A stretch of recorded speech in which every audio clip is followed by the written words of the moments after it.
The disappearance of Emily Carter.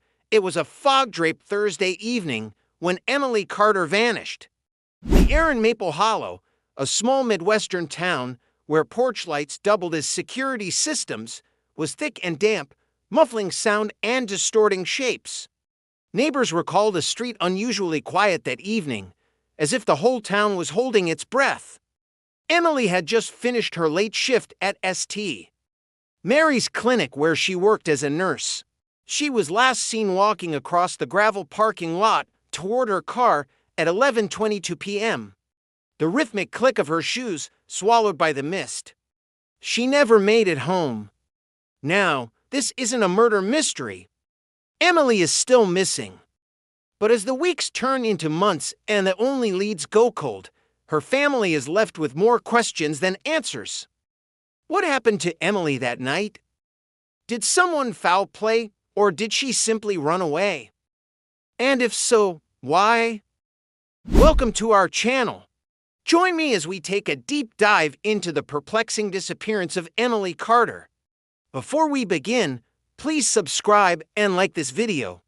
Emily Carter was the kind of person who greeted everyone with a warm smile and a helping hand.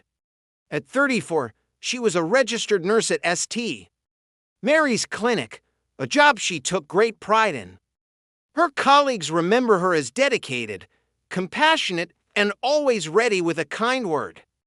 On the evening of October 26, 2023, Emily had just wrapped up her late shift. The small Midwestern town of Maple Hollow was settling into a quiet night. The week had been particularly hectic at the clinic, and Emily was looking forward to a hot bath and an early night. Little did she know that this mundane evening would soon become the stuff of nightmares. As Emily exited the clinic, the heavy hospital doors sliding shut behind her, the first cool fingers of autumn wind brushed against her skin. The sky was a canvas of soft grays, the setting sun giving way to a starless night. As she walked across the gravel parking lot towards her car, the crunch of her steps echoed in the stillness. Her silver Honda Civic was parked close to the road, its windows reflecting the hazy street light. In the distance, a dog barked, momentarily shattering the silence. Emily quickened her pace, pulling her navy blue jacket tighter around her. Her keys jangled in her hand, a familiar sound in the unnerving quiet. The front door of her house was just 15 minutes away. She could almost see its welcoming glow in the distance. Then suddenly, her world went black. Security cameras roll. At 11:22 p.m., the camera outside St. Mary's clinic captures the last confirmed sighting of Emily Carter walking briskly towards her car. Her navy jacket is pulled tight, her silver hair gleaming under the dim street light. She fumbles with her keys, her face partially obscured by the hood of her jacket. The gravel crunches under her shoes, the sound swallowed by the surrounding darkness. After unlocking her car, she opens the driver's side door and disappears from view. Moments later, her car is seen driving away from the clinic. But here's the thing, folks, the case of Emily Carter's disappearance has many twists and turns. And as the investigation deepens, the pieces of the puzzle don't seem to fit. So what do you think? Does anyone have any insight into what might have happened to Emily Carter after she left the clinic that night?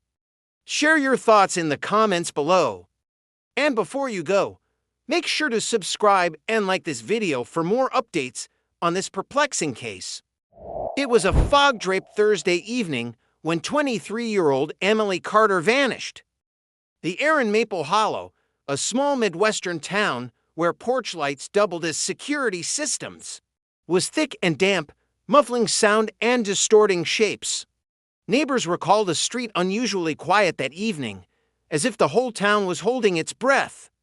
Emily had just finished her late shift at St. Mary's clinic where she worked as a nurse.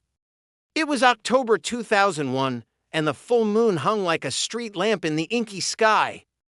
As she walked across the gravel parking lot toward her car, the rhythmic click of her shoes was swallowed by the mist.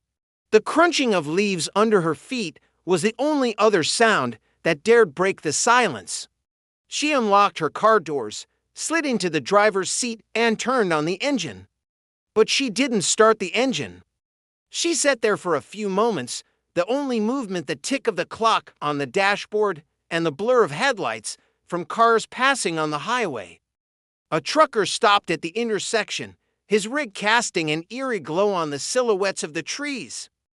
The red taillights bled into the fog, then vanished. At some point, Emily started the engine. Her car tires crunched on the gravel as she pulled out onto the highway. The road was wet, the rain having let up only hours before. She drove past the old water tower, its faded red painted beacon in the gloom, then turned toward downtown, her headlights cutting through the fog like a laser. Her car disappeared around the bend. When her mother, Susan, called to see if Emily had picked up any extra shifts that night, the phone went straight to voicemail. This wasn't like Emily. Sure, her daughter was forgetful.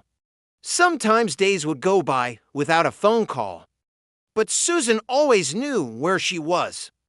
Emily's father, Tom, a sheriff's deputy, tried calling the clinic to see if Emily had stayed late to help out. He got her voicemail. At this point, they weren't worried. They knew their daughter. She'd call when she got home. And sure enough, by 11 p.m., her car was in the driveway and the house was quiet except for the hum of the refrigerator. By midnight, the wind had picked up and the temperature had dropped. The fog was gone. But when Susan saw her daughter's truck in the driveway, she couldn't help but shiver. There was something about the scene that felt off, like a misplaced piece in a familiar puzzle. The sight of the truck triggered a sudden rush of fear. Why hadn't Emily parked in the garage? Was she in trouble? Had someone forced her to come inside?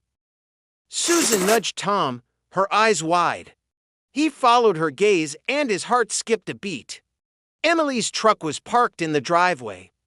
All the lights in the house were on. The front door was ajar. Something was terribly wrong.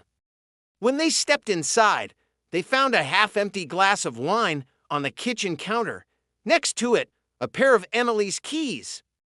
The television was on in the living room, tuned to a late-night talk show.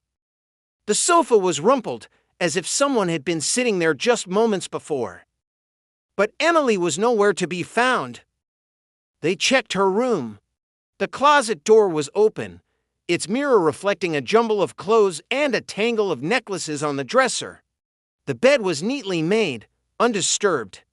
They found her purse on the floor, her wallet inside, but no sign of Emily. Outside again, they found the back door to the house pried open.